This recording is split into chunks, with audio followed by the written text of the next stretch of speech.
So to continue off what I was talking about here, the voters know now. The buck's up. And 2026, I'm already boldly predicting it's going to be a blowout for the Democrats. I think they're going to win everything. Because, and it's not really due to the strength of the Democratic Party. I think a big part of it's just due to the failure of the GOP. American people know that they made decisions that made their life worse. And people are going to take it out on them adequately. They're going to say, well, you guys made our life worse, so we're now voting for Democrats. That's obviously going to happen. People are angry. So the GOP is going to get obliterated. And I don't think any gerrymandering in the world is going to change that outcome. I don't think it's going to matter. I think their districting, whatever, is maybe was that a 2 or 3 point advantage in some areas of the country? Even though they're attempting to draw out 1/3 of black representation in the South in Congress, I still don't think it's going to matter. I think Democrats are still going to win a lot of those seats because it's going to be a tidal wave election.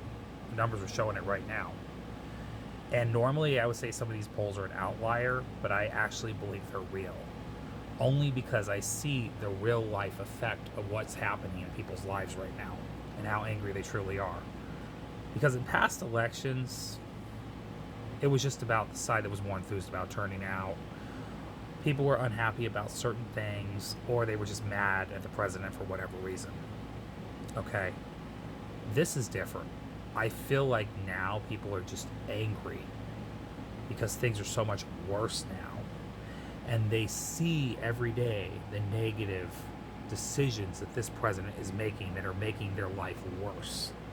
So people literally feel like they're in a survival flight mode.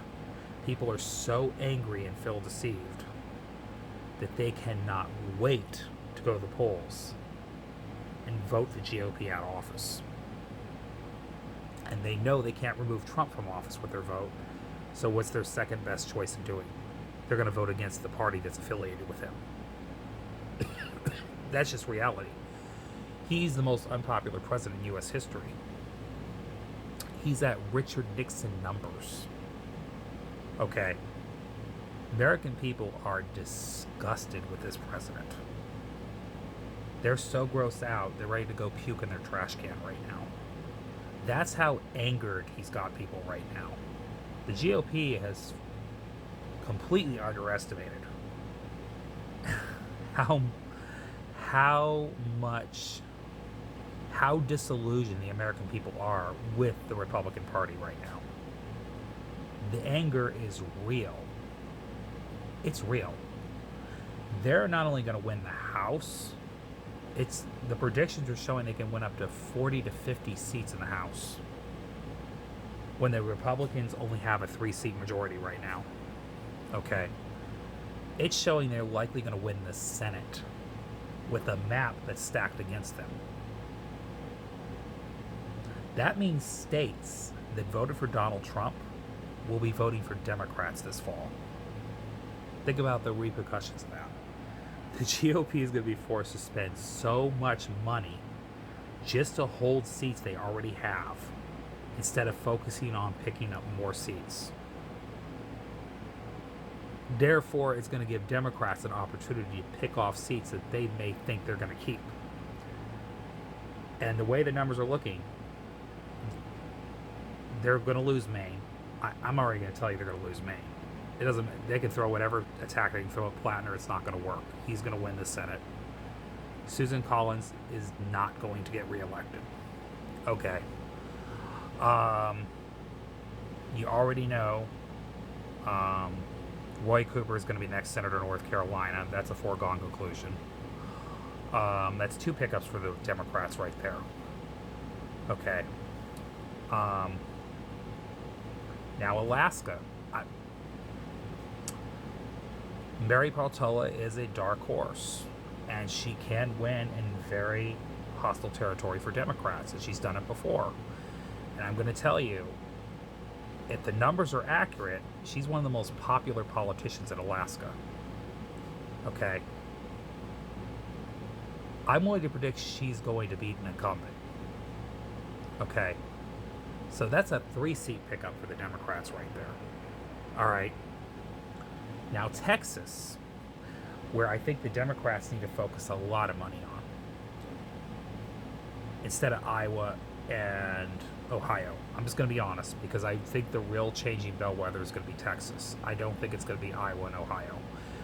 I think they can win Iowa and Ohio based on the circumstances right now, but I think for the future, Texas is going to be their best target. And Tellerico right now is leading Ken Paxton in Texas. Now, I know people are going to say polls are just polls. They often overestimate Democrats. True and not true. Now, when it comes to the case of Trump, that's true. Trump's underestimated a lot. But when it comes to the GOP versus the Democrats, that's not true. Because if you look at every election with Trump not on the ballot, the Democrats actually outperform the polls that are being shown. All right. And like I said, they're underestimating the anger of the voting public right now. And right now, all that anger is going to be taken out on the GOP. And when you're running a candidate as flawed as Ken Paxton in Texas, in a time that everybody's angry at Trump, that is a toxic stew of election catastrophe for the GOP. And when you got a candidate as uniquely as strong as Tellerico, who talks so well about class reduction politics and has a background and image that's so appealing to so many voters and has a charismatic personality, I think it's a once-in-a-lifetime thing, but I honestly think that there's a major chance that Tellerico will be the next senator of Texas. Now, you can quote me later if I'm wrong. Fine. I may be wrong about this prediction, but I don't think I'm going to be. I don't see Ken Paxton becoming the next senator of Texas. I think the GOP gravely messed up when they picked him as the nominee. I think if they renominated Cornyn, they might have had a shot at keeping the seat. But that was even up in the air because people were tired of Cornyn across the board. People were just like, we want something different. People were in a mood of anti-incumbency. So I don't know if the outcome would have been different. Then again, I still think it would have been a safer bet if they stuck with Cornyn, because Cornyn was not as flawed as Paxton. Paxton is very corrupt. He was impeached by his own party in Texas. Okay. Now they're going to be forced to support him because why would they got to support a Republican, right? Well, this is where we're at right now. This is where they're at as a party. So Texas is going to be the next flip. Okay. If they pick off those 4 seats, the Democrats win back the Senate. It's done. And now there's a chance they might even win South Carolina against Lindsey Graham. Because Lindsey Graham is so disliked, even in his own state, which I want to remind you is a very conservative state. They had a track record of voting for Republicans for decades. Okay. But again, it's a unique moment right now. And even though South Carolina is a conservative state, it has a massive black population, and it's growing. So a lot of the South, it's not the same South it used to be. Those states are changing too. And I predict in the future that states like South Carolina, Georgia, that's another state I forgot to mention, are going to become purple and blue states. I predict that. So that's all I want to talk about in this video. But anyways, I'll see y'all later. Have a great day, great night. God bless. Goodbye.